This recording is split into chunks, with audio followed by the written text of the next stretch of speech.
Երբ ասում են երջանիկին, դա չի նշանակում, որ թղթի վրա գրված է, թե որ դեպքեր մեկին է երջանիկ։ Կնոջ երջանկության բանաձև չկա։ Ասում է նա եւ իր երջանկությունը գտնում սիրելու, սիրվելու եւ իհարկե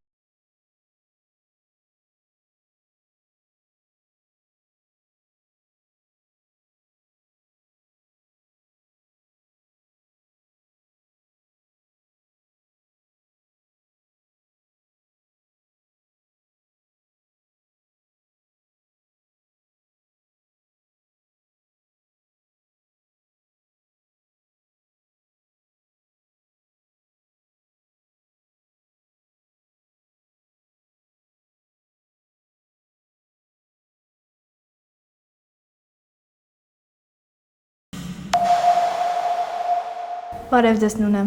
շնորհակալ եմ, որ ընդունել եք մեր հաղորդմանը մասնակցելու հրավերը։ Խնդրեմ։ Երբ ինձ մոտ ասում են Նունե Եսայան, ես հասկանում եմ, որ մենք խոսում ենք մի երգչուհու մասին, ով անկախ տարիներից, անկախ երգերի քանակից, գործունեության ակտիվությունից միևնույն է չի զիջում իր դիրքերը։ Նունեն միշտ հետաքրքիր է լսարանի համար։ Այս արդյունքը ունի հատուկ բանաձև, թե ամեն ինչ այնպես է լինում, ինչպես եւ պետք է լիներ։ Երբեք չեմ պատկերացրել, որ այսպես կլինի, իհարկե սա ինձ համար երջանկություն է։ Երբ անում ես մի բան, որը հետաքրքիր է մարդկանց, դուր է գալիս եւ ազդեցիկ է։ Եվ երախտապարտ եմ Աստծուն, որ ինձ պարգևեց ձայն, որի միջոցով ես կարողանում եմ փոխանցել մարդկանց մեր պապերից եկած, ինչպես ասեմ, գանձերը իմ ձայնի միջոցով, ավելացնելով իմ զգացմունքները, փոխանցել մարդկանց եւ նրանց հաճույք պատճառել։ Երևի գաղտնիքը դա է։ Նունը ձեր բեմական գործունեության ընթացքում հարցազրույցներ շատ են եղել։ Սակայն կարծես միշտ դրել եք մի սահման, որից այն կողմ անցնելը եւ ձեզ բացահայտելը դժվար է լինում։ Հարց, որը պարզապես չեմ կարող չտալ։ Նունե Եսայանն իսկապես երկաթյա լեդի է։ Բնական է, երբ մարդկանց շատ մոտ չես թողնում, անձնական, փորձում են պիտակներ կպցնել, տարբեր, ամեն մեկը իր մտածածի կարողությամբ իհարկե, եւ այդ ժամանակ ինչ ասես կարող են քո մասին ասել։ Չնայած ես միշտ անկեղծ եմ։ Միշտ ասում եմ, այն ինչ կա։ Թե ինչ է կատարվում իմ ընտանիքում, էլի կարծում եմ քիչ թե շատ բոլորը գիտեն։ Հնարավոր չի պահել գաղտնի, որովհետև իմ տուն շատ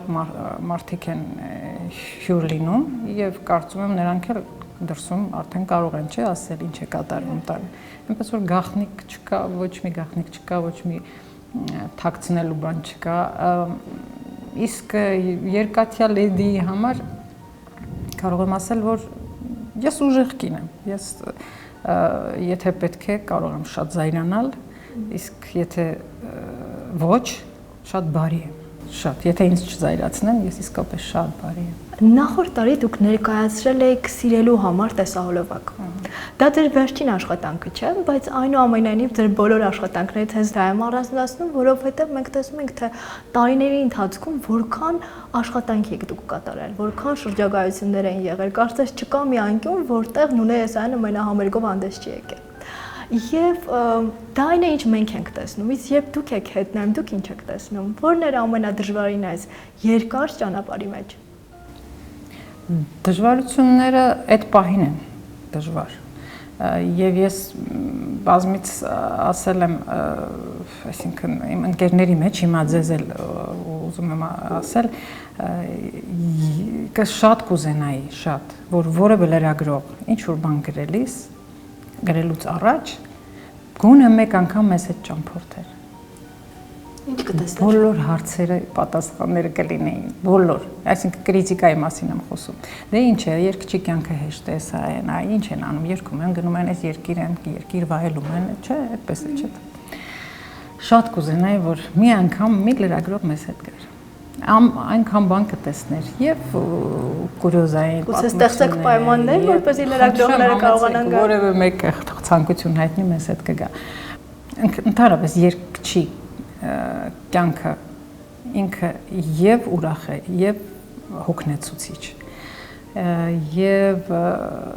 երբ ետ եմ նայում ասում եմ ես յուրաքանչյուր ծանր օր, տխուր օր միշտ մոռացվում է եւ լավն եմ հիշում միշտ։ Այսինքն հոգնածությունը, օդանավերը, հյուրանոցները, ճամպրուկները,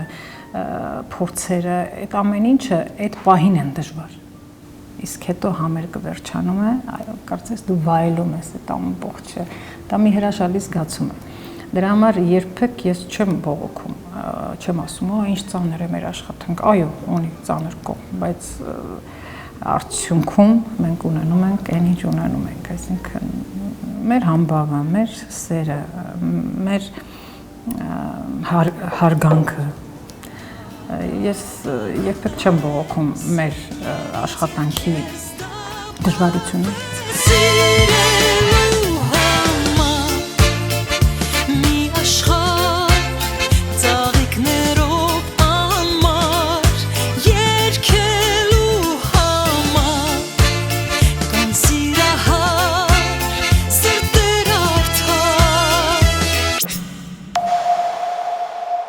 Քսանհինգ տարի է բեմում եք, այդքան աշխատանք եք կատարել։ Երբեմն չեք վախենում այն հարցից, իսկ ինչ անել հետո։ Իսկ ինչ կլինի հետագայում։ Չէ, ես հետոն չեմ մտածում, ես հիմա եմ մտածում։ Այս պահին է կարևորը։ Այո, արթնացա, լավ է ամեն ինչ։ Արևը կա, բոլորը առողջ են, գործը կա, աշխատանք շատ կա անելու, վերջ։ Հետոն, չգիտես։ Այսպես միշտ եք ապրել։ Չէ, դե բնական է, որ երիտասարդը այդպես չէ, անդադ մտածում էի, ապագայիս մասին պատկերացնում էի, բայց հիմա արդեն կարծես բոլոր պատկերացումները իրականություն են դարձել։ Դրանից ավելի ինչ պատկերացնեմ, ես գտել եմ ինքս ինձ, չունեմ էլ պատկերացում։ Այո, ունեմ երազանքներ, մի քանի դահլիճներ կան, որ կուզենայի, որ այդ դահլիճներում էլ ելույթ ունենամ, բայց դա ինքնանպատակ չի, եթե չլինի ոչինչ։ Այնպես որ չէ, հիմա այսօրվա օրով եմ ապրում։ Դուք այսօր էլ նշեցիք, որ ամեն ինչ ունեք, այսինքն ինքնահաստատվելու նպատակ չկա։ Բայց ես հիշում եմ, երբ որ մենք նայում էինք Սիրելու համար տեսահոլովակ, այնտեղ ներառված կադրերը տարբեր շրջագայություններից, կարծես մի շրջան կար ձեր կյանքում, երբ ձեր կյանքը բաղկացած էր միայն աշխատանքից, եւ այդ մասին, եթե չեմ սխալվում, դուք մեկ անգամ խոսել եք, որ այո, ամեն ինչ կար, բայց ինչ որ մի բան պակասում է։ Ձեր կյանքում եղել է շրջան, երբ հասկացել եք, որ չափից ավել եք նվիրված եղել աշխատանքին եւ ինչ որ մի բան կորցրել եք այդ շրջանում թեկուզ։ Չէ, չեմ կարող ասել, որ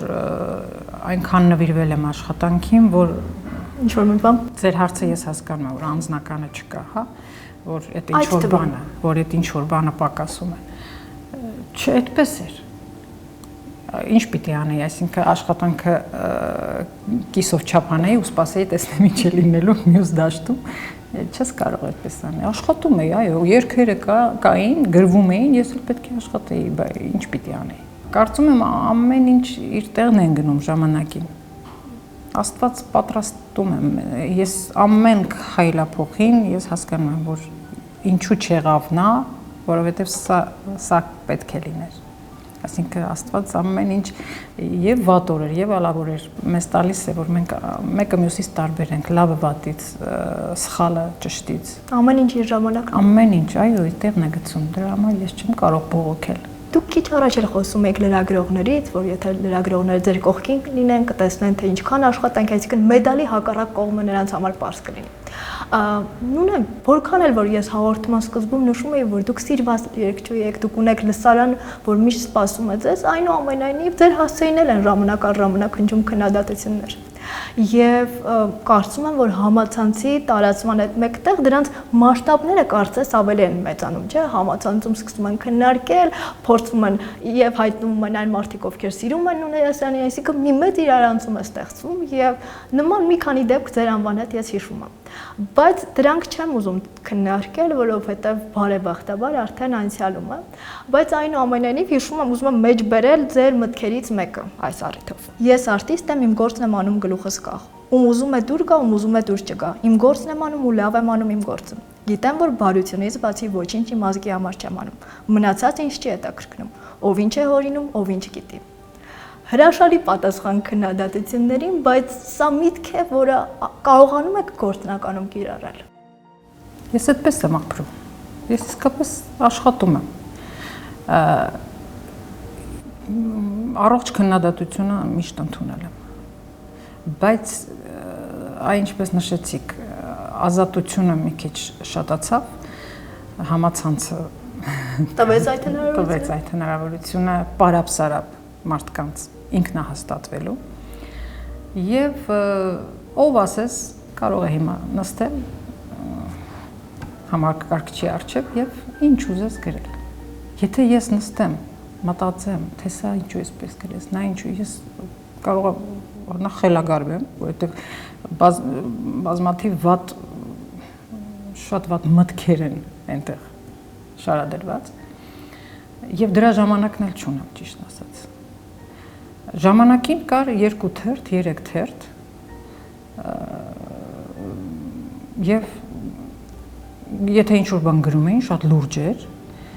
եւ ես հաշվի էի նստում դրա հետ, իմ մասին, ինչ-որ մի բան եթե լինում էր եւ միգուցե եւ ազդվեի, միգուցե ընդունեի եւ այլն, այսինքն լուրջ մարդիկ էին դրանով զբաղվում։ Հիմա ամեն ինչ շատ անլուրջ է, այսինքն Facebook ասվածը կամ ընդհանրապես ինտերնետ ասվածը իսկապես, այսինքն պարապ-սարապ մարդկանց եթե տեսնեք հիմա շատ այսպես ծիծաղելի մի բան ասեմ, ինչ որ մի փոքրիկ նկար, եթե ինչ եք ասում, տեղադրվում է, հա, Facebook-ում, մի րոպեում քանի լայք կա։ Օրինակ կարող է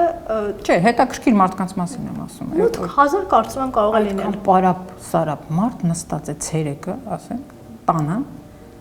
արդեն դա ինչ է ասում։ Բայց չէ՞ որ այդ մարդկանց շրջանում կան նաև մարդիկ, ովքեր իսկապես սիրում են եւ Չէ, այդ ժամին ինչ գործ ունեն իրենք, ինչ են անում, այսինքն պետք է մարդիկ զբաղվեն, գործ անեն, չէ՞, աշխատեն, սովորեն, ինչ գործ ունեն համակարգչի առջև։ Դրա մասին եմ խոսում։ Այդ այն մարդիկ են, ովքեր ոչինչ չունեն, իրենց կյանքում ոչինչ չեն անում։ Նստած սպասում են ինչ ա լինելու, ինչ գրենք, ահա, Ես այդպես կարող եմ բացատրել, որովհետեւ ոչինչ ուրիշ չունեն արդեն այդ տեխնոլոգիաները եւ մենք կարող ենք շատ զբաղված լինենք առհասարակ մարդկանց մասին է խոսքը եւ միաժամանակ ես չեմ հասցնում, եթե ես զբաղված եմ, ես նույնիսկ հեռախոսս չեմ հասցնում պատասխանել զանգերին կամ գործս թողնել խաղալ հեռախոսով կամ Facebook-ում, ես այդքան զբաղված եմ եւ ես այնքան ուղեղս է ծանրաբեռնված, որ ես նույնիսկ չեմ էլ ուզում ավելորդ ծանրաբեռնել, որտեղ Facebook որ մտնում ես, այնքան ինֆորմացիա կա, որ հոգնում ես։ Ասածս նա է, որ դրանով զբաղվում են պարապ-սարապ մարդիկ։ Իսկ նրանց մտքերը ինձ հետաքրքիր չեն։ Իսկ երբևէ չեք ընթերցում ձեր հասցեին արված մեկնաբանությունները։ Ինձ ասում են, ես ասում եմ, ես Facebook-ում չկամ, կա edge, որտեղ ուղղակի ինֆորմացիա է տեղադրվում իմ համերգների մասին, իմ գործունեության մասին։ Լրատվական կայքերում էլ են հաճախ հայտնվում մեկնաբանություններ։ Ես չկամ, ինտերնետ ինձ չի հետաքրքրում։ Եթե լավ լուր կա, ինձ ասում են, եթե վատ լուր կա, փորձում են ինձ չասել։ Այսինքն որոշակի պատնեշ եք ստեղծել ձեր եւ ավելորդ ինֆորմացիայի կարիք չունեմ, մանավանդ վատ։ Ասացիք, որ ինձ փոխանցում են, թե ինչ է կատարվում։ Վատ մեկնաբանությունները, վատ քննարկումները նույնպես փոխանցում են։ Եթե իրենք էլ իմ հարազատները կամ ծանոթները զգում են, որ դա ուղղակի թյուրիմացություն է կամ հիմարություն է, չէ։ Եթե լուրջ բան լինի, այո։ Վերջին հարցը քննադատությունների հետ կապված։ Եղել է շրջան, երբ դուք վիրավորվել եք, իսկապես զգացել եք, որ ձեզ այդ քննադատությունները խոցում են, խոսքը այն հայտնի դեպքերի մասին է, որոնց մասին մենք այսօր չխոսեցինք։ Կռահում եմ ինչի մասին եք ասում, բնականաբար դա բարձրաձայնվեց, եթե հիշում եք։ Ինչը որ զգում եմ, որ պետք է բարձրաձայնել եւ պարզաբան է, որպեսզի մարդիկ շատ ավելի լավ հասկանան ինչի մասին է խոսքը եւ ինչ է եղել, դրա մասին կխոսեմ, կասեմ, կզայրանամ, որովհետեւ այո, մի փոքրիկ ինչ որ ինֆորմացիա կարող է մարդկանց գցել թյուրիմացության մեջ եւ ինչու՞ չէ հավատան նաեւ ինչ որ եթե իմ մասին է ինֆորմացիան։ Եթե դա շատ լուրջ է, այո, ես կարող եմ դրան անդրադառնալ ու զայրանալ։ Իսկ վիրավորվել։ Վիրավորվել չէ, ումից վիրավորվել։ Չէ՞ որ դուք ասում եք, որ ես գիտեմ, որ իմ ազգի համար միայն լավն եմ արել եւ երբեմն ժամանակ առ ժամանակ ազգի այս կամ այն ներկայացուցիչի կողմից նման պատասխան եք ստացվում։ Ով է ներկայացուցիչ։ Ում վրա զայրանամ։ մի մարդու, ով 20 տարեկան է, ով չի ավարտել լիարժեք այդ կոնկրետ համալսարան կամ, չգիտեմ, ինչ-որ ուսումնական հաստատություն, որը պետք է ավարտեր, պետք է ունենար փորձ աշխատելու։ Այդ 20 տարեկանի վրա զայրանա։ Ներողամիտ եք։ Թեթև ասված։ Բայց կարծում եմ, որ այդ քննադատությունները, երբեմն նաև վիրավորանքները, որոնք ցավոք նույնպես տեղ են գտնում համացանցում, ավելի անառեք են, երբ ունես հենարան։ Տվյալ դեպքում դուք ունեք հենարան, ձեր խոսքը առաջին հերթին ձեր ամուսնու եւ երեխաների մասին է։ Ձեր եւ Աբոլ Խալաթյանի միության մասին բազմիցս է խոսվել։ Համատականներ են տարվել, քննարկումներ եւ կարծում եմ, որ կրկին նույն ժամանակ ամեն ինչ իր տեղն է գցել։ Այն, որ դուք այսօր երջանիկ եք, միասին եք, երեխաներ ունեք, կարծում եմ ամեն ինչի մասին խոսում է։ Բայց ինձ մի բան է հետաքրքրում, այդ համատականները, այդ քննարկումները կա շրջան, որ դες հոգնեցնում են, թե դուք դա օրինաչափ եք ընդունում։ Չէ, էլի ինձ չի զայրացրել, չի փոխել իմ տրամադրությունը։ Նույնպես ես ամեն ինչ ժամանակին եմ թողնում։ Եթե ինչ-որ մեկի հետ ինչ-որ հարցի շուրջ ուղղակի այսպես վիճել չէ, զրուցում ես եւ տեսնում ես, որ մարդը ուրիշ կարծիք ունի, պետք է թողնես ժամանակին։ Միգուցե դու հետո համոզվես, որ դու սխալ ես կամ ճիշտ ես, կամ ինքը։ Ամեն ինչ պետք է ժամանակին թողնել։ Եթե երբ մենք որոշում էինք միասին ապրել, մեզ մոտ էլ կար այդ մտավախությունը։ Այնպես չի, որ ասենք, ինչ լավ է, միասին ապրենք, խաղապար չէր։ Բայց ես ինքս էլ ասացի, ժամանակը ցույց կտա։ Եթե չի ստացվի, եթե կլինի։ Սերը կար, գիրքը կար, ցանկությունը կար, ուրեմն ապրում ենք միասին։ Իդեպ հարցազրույցին նախապատրաստվելիս ինձ համար բացահայտեցի, որ դուք առ այսօր չեք օրինականացրել ձեր հարաբերությունները։ Ասացիք, եթե նույնիսկ չեմ սխալվում, ասացիք, որ հնարավոր է գա ժամանակ, երբ դուք նաև կպսակադրվեք։ Երբ է գալու այդ ժամանակը։ Կարծում եմ, այս ինֆորմացիան նաև բացահայտում է շատ հեռուստադիտողների համար։ Չեմ կարող ասել, իհարկե մտավախություններ կա, որ ամեն ինչ լավ է, ինչու փոխենք ճանապարհը, ինչու ինչ-որ թուղթ լինի։ Նույնիսկ այդ մտավախությունն էլ կա։ Անցյալ օրը տղայիս հետ զրուցում էի, ասաց. «Մամ, դուք հարսանիք չեք ունեցել», ասացի, «Չէ, բալ ես», ասաց։ Բա երբ, ասացի, դե մենք մտածում էինք դու կծնվես, մի քիչ մեծանաս, հետո որ դու ներկա լինես մեր հարսանիքին։ Ասաց, բա ինչու չեղավ, ասացի, բա հետո մտածեցինք, որ բեցիկը չլինի բա մեր հարսանիքին։ Հա, ճիշտ ես ասում։ Ասի հիմա թող բեցիկն էլ մի քիչ մեծանա, ուրեմն որ ինքն էլ արդեն։ Լավ, ամեն դեպքում մենք կսպասենք ձեր արարողությանը։ Ես գիտեմ, որ դուք բազմիցս նշել եք, որ մայր դառնալը ձեր կյանքի կարևորագույն առաքելությունն է, բայց դրա հետ մեկտեղ դուք հրաշալի կատարում եք ձեր երգչու պարտականությունների առաքելությունը, եւ ես գիտեմ, որ հունիս ամսից մեկնարկել է «Կանք պիտի լինենք ու դեռ շատանանք» կարգախոսով համերգային շրջագայությունը, որը նվիրված է հայոց ցեղասպանության 100-րդ տարելիցին։ Առաջին փուլը արդեն տեղի է ունեցել, դուք արդեն մեկ անգամ շրջագայել եք, չէ՞, հունիս ամսին։ Հիմա արդեն առջևում երկրորդ փուլն է։ Կուզեմ նախնական տպավորությունների մասին կիսվեք։ Նախ ասեմ, որ մտահղացումը եղել է 13 թվականին, 2013 թվականին, եւ հրապարակի համերգը մեկնարկն էր։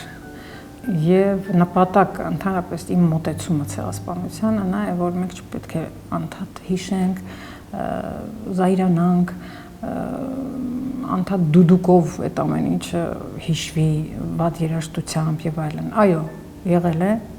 հասկանում ենք, ընդունում ենք եւ կանք պիտի լինենք ու դեռ շատանանք, այսինքն մենք շատ հպարտ պետք է լինենք, մենք շատ լավ տրամադրություն պետք է ունենանք, որպեսզի հաղթահարենք բոլոր դժվարությունները, որպեսզի չնստենք ու լալով չհիշենք ամեն ինչ։ Այսինքն մարտական ոգին ստանք։ Այո, միշտ պետք է լինի մեզ մոտ եւ մեզ շատանալու այդ ընտանիք շատացնելու, այո, այդ գաղափարը պիտի շատանանք, հենց այնպես չի ասվում։ Անցնենք արդեն շրջագայությանը։ Այո, հունիս ամսին մենք եղանք Եվրոպայում 6 երկրներում նույն համերգով ելույթ ունեցանք։ Հիմա սեպտեմբերի 27-ին մեր համերգը կլինի Լոս Անջելեսում, այնուհետև ամեն շաբաթ մյուս Ամերիկայի մի քանի քաղաքներում, 6 քաղաքներում կլինեն եւ Կանադա, Մոնրեալ, Տորոնտո։ Եվ տպավորությունների մասին ինչ կասեք։ Հրաշալի, հետաքրքիր է։ Մենք մեկնում ենք ոչ իմ նվագախմբի հետ, այլ ավելի շատ տեխնիկական խմբով, այնտեղ վիդեո, աուդիո, որովհետև համերգը, քանի որ հնարավոր չէր 60 հոգի երգչախումբ, 60 հոգի սիմֆոնիկ նվագախումբ, իմ նվագախումբը, պարային խմբեր եւ այլն, այդ ամբողջը, քանի որ հնարավոր չի տեղից տեղ փոխադրել։ Մեզ միանում են այնտեղ տեղի պարի խմբերը, եթե հում կան, իհարկե լինում է եւ պրոֆեսիոնալ եւ ոչ պրոֆեսիոնալ, բայց դա չի կարեւոր։ Կարևորը որ նրանք նույնպես մասնակցում են այս ծրագրին եւ իրենք էլ երբ վերջանում է, չեք պատկերացնում ինչ խանդավառություն են ունենում։ Իմ անունն է ձեր նունը, կրկին մեջ բերում այս անգամ ձեր երգից։ Վերջաբանի փոխարեն մեր նունեն ինչ կավելացնի։ Ես իմ անելիքներով պետք է ավելացնեմ, հիմա չեմ կարող ոչինչ ավելացնել։ Ընդունեք ինձ այնպիսին, ինչպիսին ես կամ, ինչ որ ասում եմ, անկեղծ եմ ասում, ինչ անում եմ, անկեղծ եմ անում։ Ինչպես որ ասացիք, եթե կան քննադատություններ եւ ինչ որ կարծիքների մասին, համարեք, որ դրանք 90% հորինված են, իսկապես այդպես է։ Որովհետև հայտնի մարդ ես, փորձում են իրենց կայքը հետաքրքիր դարձնելու համար քեզ օգտագործել, քո անունը օգտագործել, քեզ ամուսնացնել, բաժանել, չգիտեմ, ինչ ասես կարող են անել։ Այնպես որ լուրջ մի ընդունեք այդ ամեն ինչը, հավատացեք նրան, ինչ ես կասեմ, ինչ իմ շուրթերից կլսեք։ Միայն դա կարող եմ ասել հիմա, իսկ ինչ կարող եմ մաղթել, խաղաղություն եմ ուզում մաղթել բոլորին, հոգու խաղաղություն եւ սիրում եմ շատ եւ կյանքը եւ մարդկանց բոլորին։ Շնորհակալ եմ հետաքրքիր զրույցի համար։ Եվ վերջում նկարահանման աջակցելու համար շնորհակալություն եմ հայտնում Ալամի 42 կոտորակ 1 հասցեում գործող Նավավար Տիկնալի ըմպելարանին։ Իսկ իմ արտաքին տեսքի համար շնորհակալություն Ստուդիո 212 էսթետիկայի եւ գեղեցկության սրահին։ Հասցե Թումանյան 12 կոտորակ 1։ Կհանդիպենք։